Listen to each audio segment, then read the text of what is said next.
give God thanks. I'm not too bad banged up, but it's a disappointing championship for me.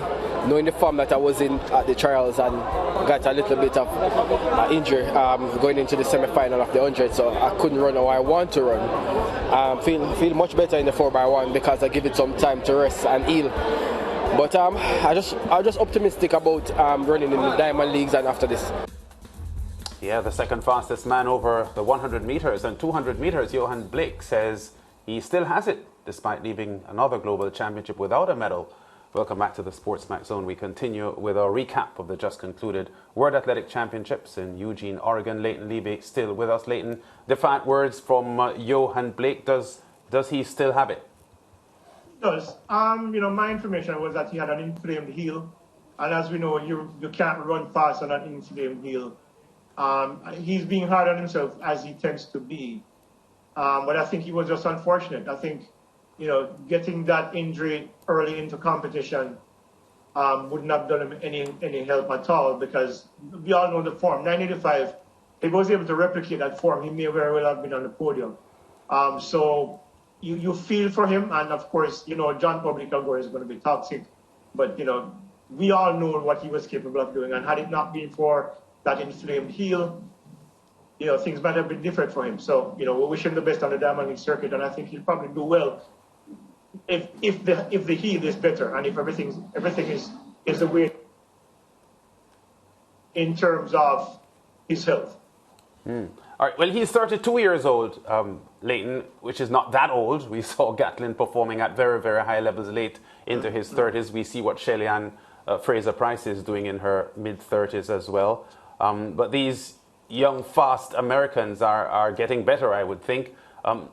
In the next couple of years, do you see him, even thinking about his pre-World Championship form when he did well at the Nationals, do you see him being able to be a medal contender at global championships starting next year at the Worlds and even 24 in Paris?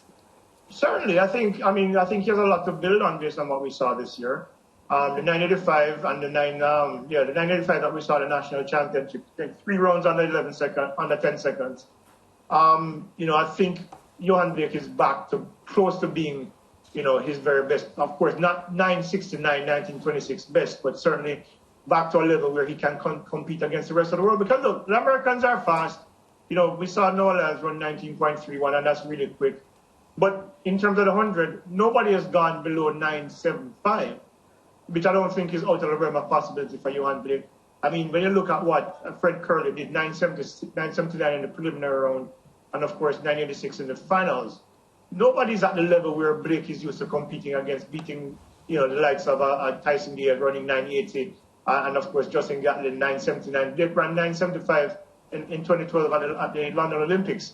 Can he get back to 975? I think, given what we saw at national championships, I think he can, and I think he probably will get close. Once he stays healthy, he takes care of himself very well. He doesn't party, he doesn't drink, he doesn't smoke. He doesn't do any of the things that, wears his body out. And once he continues to train and, of course, build on what he accomplished this year in terms of getting back to close to his best, there's no reason why he can't contend for medals at least over the next 2 years. Yeah, and speaking about his best, he said that, he wouldn't be taking part in the Commonwealth Games, but, he's ready for the Diamond League. Leighton, do you expect to see a good showing from Yohan at the Diamond League? I think so. I think once his injuries are under control, I think he will run well. I mean, the Commonwealth Games involves rounds, and maybe he doesn't want to take that risk of going through 3 rounds of competition to possibly aggravate, the injury that he's carrying. But in the Diamond League, it's a one-off race. You get up, you warm up, you stretch, you go to the line, and you run. And, it's better that way for him. He makes some money, of course, builds on his confidence towards the end of the season and start preparation for next year. So I think him not going to the Commonwealth Games is not a big deal for me. I think, given where he's at this year, I think maybe just running some races and getting his confidence back to where it needs to be is probably more important than contending for a Commonwealth title. That in the grand scheme of things is not necessarily high on his list of priorities. Yeah, and four-time Olympic champion Michael Johnson has questioned the validity of the 100 meters hurdles world record set by Nigerian Toby Amusan. Amusan stormed to 12.12 seconds to take semi-final 1, beating the previous record holder Kendra Harrison. In fact, 12 of the 24 semi-finalists recorded their fastest times ever in the event. Johnson, who was on commentary duties, tweeted this: "I don't believe 100 hurdles times are correct. World record broken by 0.08, 12 PB set, 5 national records set, and Cindy Stember quote after her PBNR. I thoroughly was running slow." I think she was saying thought. Yeah. I thought I was running slow. All athletes looked shocked. Leighton, are you questioning the times like Michael Johnson? No, I'm not, because then you would have to question every single time run at those championships, before and after the hurdles. Look, the hurdlers are among the last people to get on track. They had like a week to get sharp, to work on their mechanics, to work on their techniques, to work on all the different elements that go into making the hurdles, being their best at the hurdles. I mean, so I'm not shocked. I mean, Toby Amusan has been running 1240s all year, and it was just a matter of time before she made a big drop. When you're that consistent in the sprints, in any event for that matter, you tend to have a big drop when you're tapering towards a major championships. And that's exactly what happened. I mean, when you look at the times across the board, Brittany Anderson, 12:31, a new national record. Alia Armstrong, 12:31, that finished 4th in the final. That would have probably won any other championships in previous years, or many other championships in previous years. The ladies were just ready. Megan Tapper ran 12:52, a time that would have won about 6 other national global championships, but she did not make the final. The ladies were ready to compete, and we've seen that over the last 3 years, where the women's sprint hurdlers have been running really increasingly fast times. But this is not a surprise that Toby Amusan, of course, coached by Lassina Golding, who is now at Auburn University, this is a big thing for her as well in terms of her record as a coach. I don't understand the rationale for his comments. Michael Johnson is usually very careful in his words, and this was one of those times where he maybe just a slip on the tongue. I think he should have just said unbelievable and left it there, and we would have taken unbelievable and moved on. Look, even if it was just one heat, yeah, there were 3 semi-final heats, and all of the times were fast. Yeah. So what is he saying, that the time was malfunctioning for all 3 semi-finals? I don't think so. It's unlikely. Yeah. Because they do test after every event. Yeah, so let's go back to that 4x1 in the time we have left, Leighton, because so the case you made out for what you think went wrong in the 4x100 meters team for Jamaica. You spoke about the personnel involved and the order and everything else, and then you came to what I believe to be the nuclear point, because I don't see how a quartet that Jamaica fielded lost to that US team, or would lose to that US team, if the baton was passed smoothly. And then you even gave me the numbers at the end, Leighton. So I'm suggesting to you that the reasons you suggested before are not applicable. The reason was we didn't pass that stick properly, Mr. Levy. I agree. I mean, that was the core of the issue, George. But go back to the other points that I raised. We're not. Because here's the thing. Abby Steiner, who was replaced Aliyah Hobbs on the backstretch, ran that leg in 9.86 seconds, okay? Are you telling me that Sherika Jackson would have been outrun on that leg, given what we've seen from her at these championships? By then, Jamaica was 0.3 of a second behind. So even with weak baton changes, George, Jamaica would not have been. Yeah, but you're not practicing. You're not practicing to go with weak baton changes. Everybody else, every team is practicing to pass baton properly. So are you saying that there's a way to configure a sprint relay team to account for bad baton changes and still win? Yes, you can. Yeah. I've seen Jamaica happened to Jamaica back in 2008. The baton changes in Beijing weren't great. But it wasn't planned that way. The point I'm making, it happened that way. What I'm saying is this. What I'm saying is this. When I look at the lineup, obviously you say, well, Kemba Nelson has never passed to any of these ladies in a competitive race before. That's a fact, correct? Good. Right. Exactly. Yes. But then you say we have our champion on the back stretch, Elaine Thompson-Herah, who was just a bit off color in these championships, and we know why. The shoulder and the Achilles and everything else. And in her head, she was just not happy because she wasn't in shape to do her best. Fine. But you had a triumvirate out of the quartet. Thompson Hera to Fraser Price to Jackson.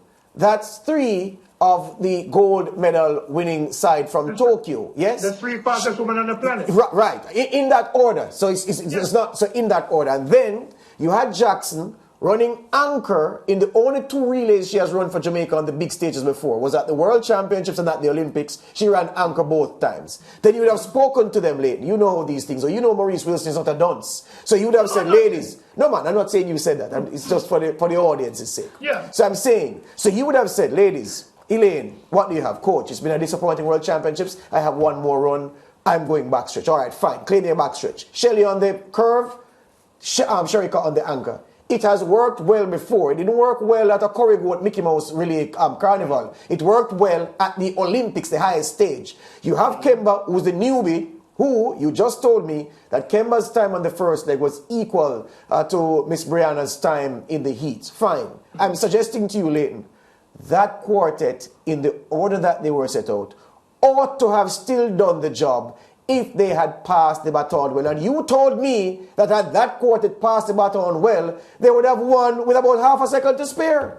Yeah, but notwithstanding all of that, I'm not disagreeing with the point. Well, you can't disagree because it's your argument. You can't disagree. It's your argument, you know. Yeah, no. Right. So what I'm saying is that in any circumstance, you often need more than one way to win.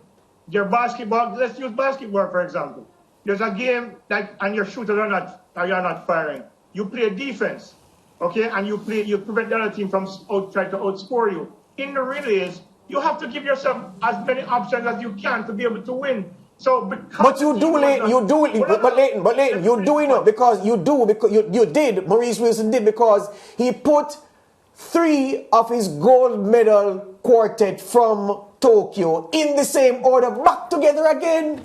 Yes, but that order, George, was not the best order on this particular day. Because one of the strengths of the team in Tokyo in 20 was that on the backstretch was Leighton Thompson Hero, who ran 10.61. Question for you, Leighton. We're out of time. One last question for you, my friend. Third here in 10.8. One last question for you before we leave. One last question for you before we leave. Are you saying that if we had gone with the order that you suggested, with the same quality of baton change, that we would have won? Of course. Really? You know why? You know why? Because instead of being behind, Sherika Jackson would have been in front. So therefore, any gap that would have been obtained, because remember, 0.3 of a second over 2 legs is difficult to overhaul, you know. If Sherika Jackson run that backstretch and then lean on the 3rd leg, we probably, let us say there were some bad baton change, we most likely probably be that 10th behind, right? Won that 10th, Shelly and Fraser Price would have overhauled that 10th and given it to Sherika Jackson and they would have given it to Shelly. Yeah. And that 10th wouldn't have become an issue anymore. Yeah, because why? We use our greater speed on the back stretch, which is the power stretch, which is where you can break open relays. Therefore, we could have gotten away with poor baton changes because we had our best runner on the day on the back stretch and given us an advantage that we would not have been trailing as opposed to being hauled back. Guess what? The opinion, the last opinion that you're making now is a popular opinion because a lot of the people who are reacting to this thing on social media, on the talk shows, that's what they're saying, that we should have gone with a different configuration. Yeah, it's logical because if a team is coming from behind you to catch you, you are at an advantage, you know. Yeah. When you're behind, you are at a disadvantage. The producer is chasing me out, Leighton. We got to run. We got to run. Thank you very much. All the best to you as usual. We'll talk again tomorrow. Thank you, George. All right, good. Leighton Levy there with his perspective on the World Championships, talking about that sprint relay foul up by the Jamaicans. They took silver, the Americans winning gold. Back with more on the SportsMax Zone after this.